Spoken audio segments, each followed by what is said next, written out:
You're in tune to the Paperflip Real Estate Podcast. Home buyers, sellers, renters, and investors. I'm Lloyd for Real Estate. This is the Paperflip Podcast. Today's briefing comes from an article I pulled from Keeping Current Matters, and it's titled, "Your House Didn't Sell, Here's What to Do Now." I'll put a link to that article down in the description, but here's my take on it. Now, that for sale sign in your yard is starting to feel more like a permanent garden decoration than a temporary announcement.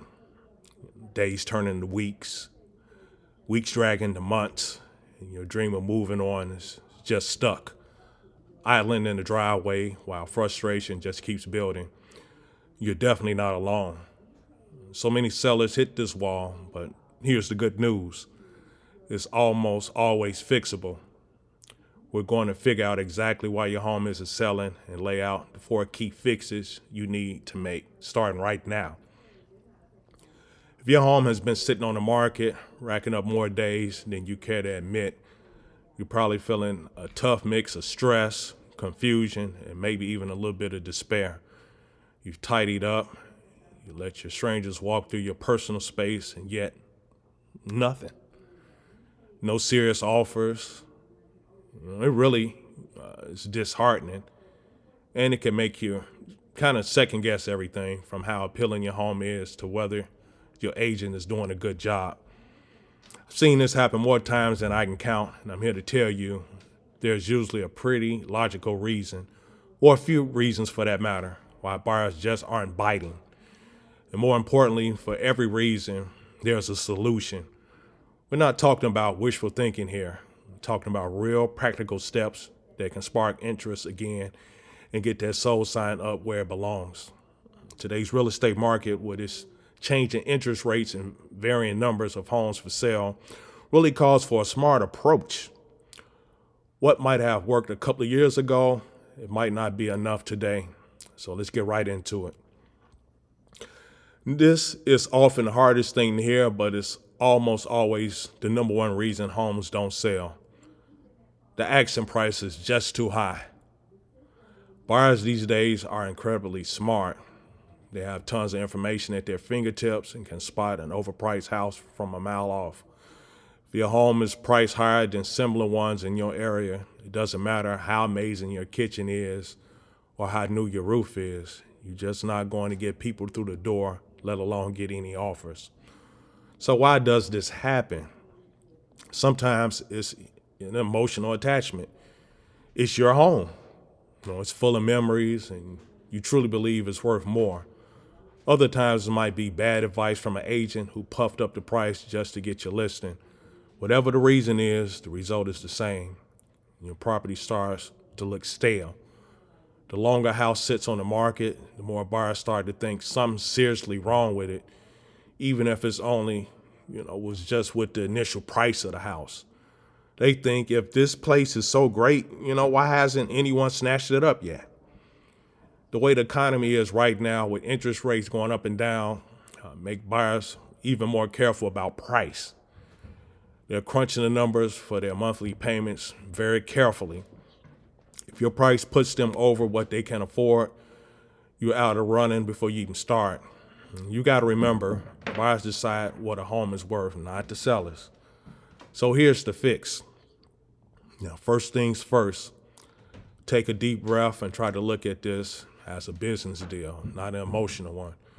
Your agent needs to do a fresh, really thorough comparative market analysis, what we call a CMA.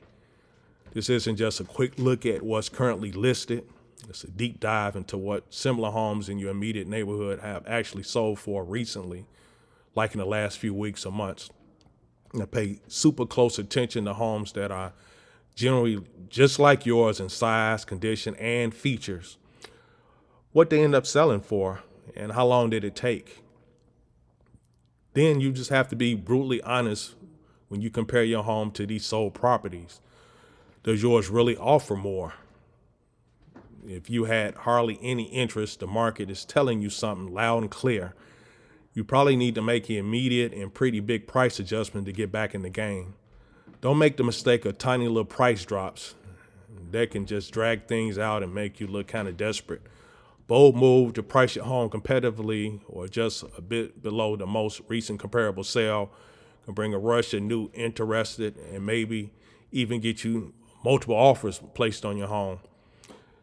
It's definitely tough, but getting the right price is the absolute bedrock of a successful sale.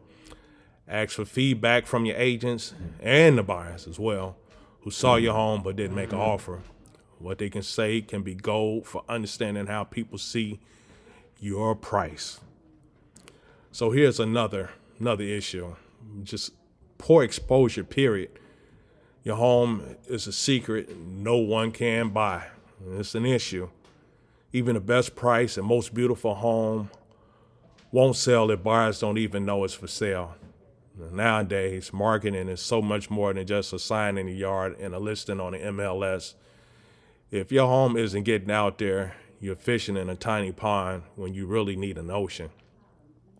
Some of the common marketing mistakes, things like terrible photos, dark, blurry, cluttered pictures that just don't do your home any kind of justice.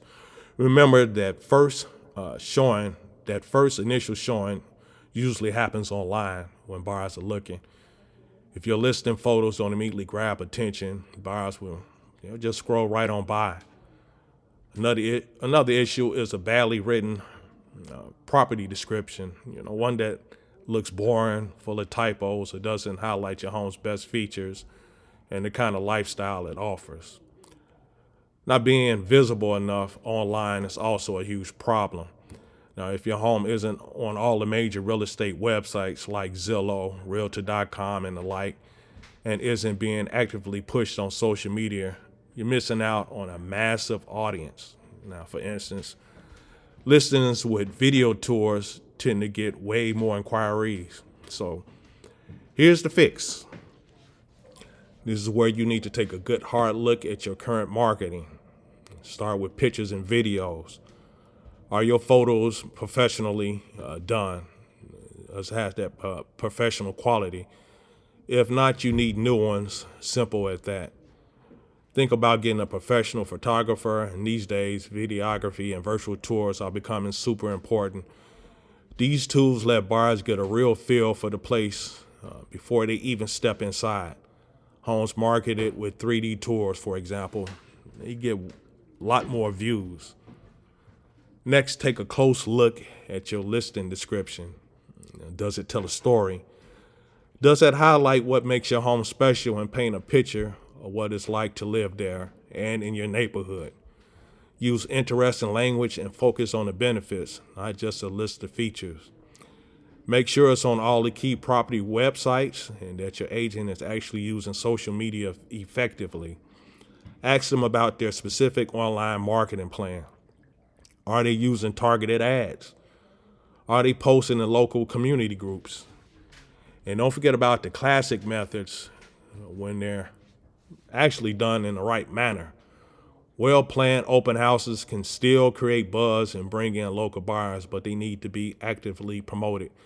Your agent should have a solid marketing plan that does more than just the basics.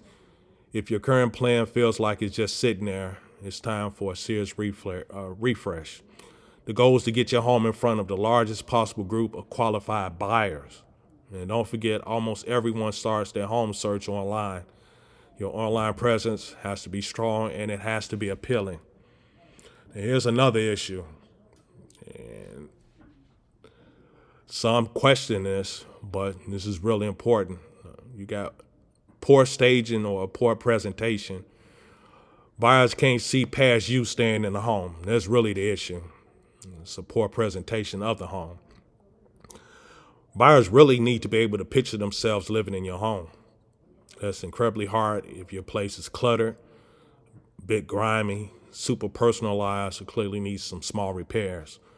First impressions are absolutely everything, both online and when they come to visit the home.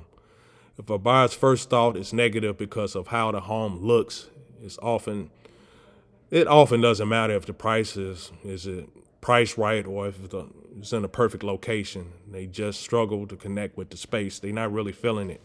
Outdated decor, While everyone has different tastes, can also be a real turnoff for many buyers who are hoping for something that's move-in ready. Peeling paint, negative yard, or even strong pet smells can be a deal breaker. These things might seem small to you because you live with them every day, but to a buyer, they just scream work and more money. They can also make the home feel like it hasn't been well looked after, which makes them wonder what other hidden problems might be hiding. So here's the fix. It's time to make your home look as attractive as possible to the widest range of people. Start by seriously decluttering and depersonalizing. This means getting rid of extra furniture to make rooms feel bigger, clearing off all the countertops, and packing away family photos, collections, and anything that shows off a very specific personal style. Buyers need to see a blank canvas where they can imagine their own selves living in this house. Now, next, deep clean everything. Sparkling windows, clean carpets, spotless bathrooms, and no weird smells. These are absolute musts.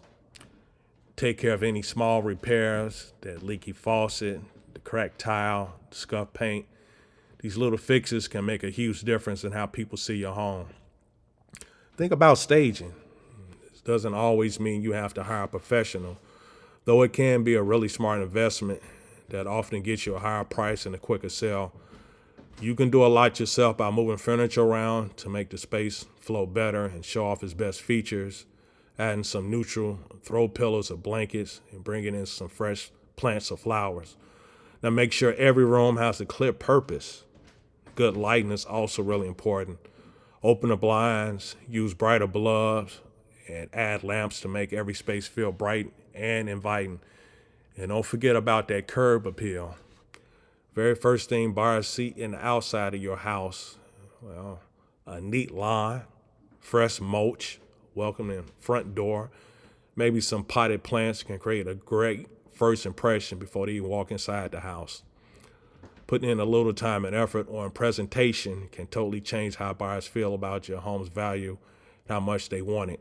Now, for instance, some current staging ideas for 2025 include bringing in natural elements and using warm, earthy colors.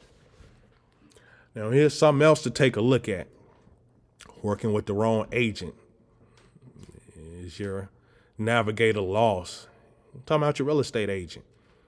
Your real estate agent is your main partner in this whole selling adventure, and if they aren't the right one for you, or they just aren't doing a great job, it can totally sink your sale.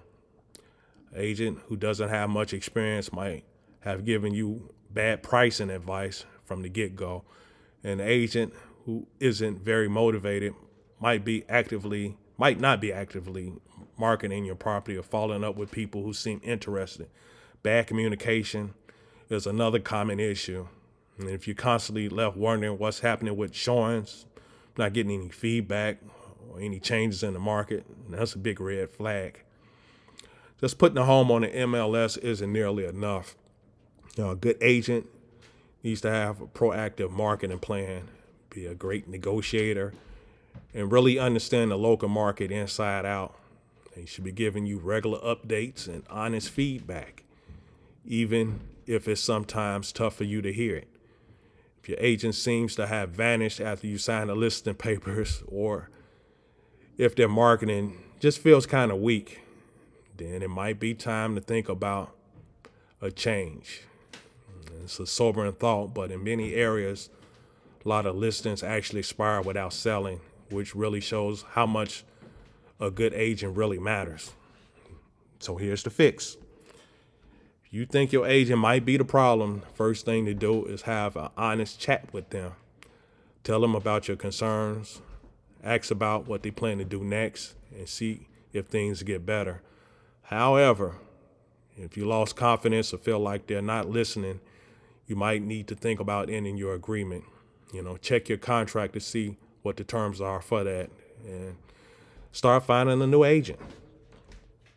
When you're interviewing new agents, don't just pick the ones who suggest the highest price or offers the lowest commission. Look for someone who has a proven track record selling homes just like yours in that specific area. Ask them detailed questions about the marketing plan. How will they promote your home both online and offline? What's their approach to photos and staging? How often will they be in touch with you, and what kind of feedback will they be giving you? You want an agent who is enthusiastic, professional, and uses data to back up their strategy. They should be able to clearly explain how they position your home to sell in today's market. Some sellers also look into discount brokerages, but it's really important to understand exactly what services you'll be getting.